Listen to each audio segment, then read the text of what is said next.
こんにちは皆さん。今日リオデジャネイロに行った時について話します。リオデジャネイロは世界中に一番人気のあるブラジルの都市だと思う。でもブラジルの首都ではありません。以前ブラジルの首都だったけど、現在ブラジルの首都はブラジリアです。同じ発音みたいですね。ブラジリアからリオまで車で15時間ぐらいかかります。とても遠いですね。住んでいる場所からリオまでも遠いと思います。5時間ぐらいかかります。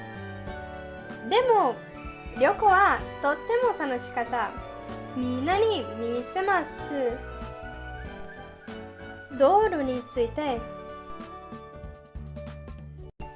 車でいたから長い旅でした。いろいろな街に通り過ぎて綺麗な景色を見ました。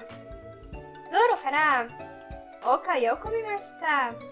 それにブラジルの一番綺麗な木も見ました。ピンク色のイペ。機会があればいつもイペの写真を撮ります。この写真を撮るために車から降りました。リオの建物について。長い旅の後でリオに着きました。リオはすごいと思います。写真も動画も撮りました。もちろん皆さんにたくさん見せます。まずに高いモダンな建物たくさん見たけど、昔の建物も見ました。歴史的な建物かな。ホテルの近くに海があります。意外に自然もたくさんあります。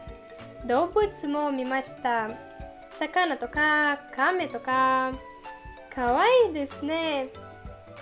近くに空港もあったからしきりに飛行機を見ました。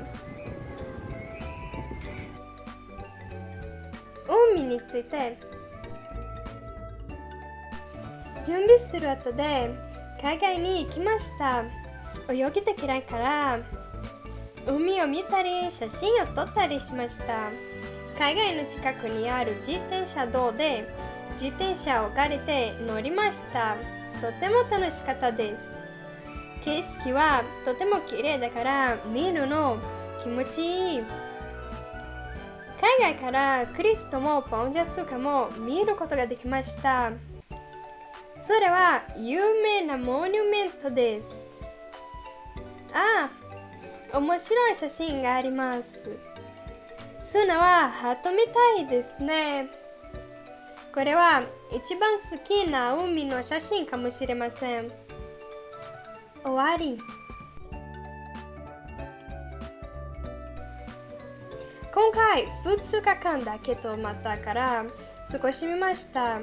でも楽しくて愉快な旅でした。他のところに旅行するときもっと見せます。今日の動画を見てくれてありがとうございます。またね。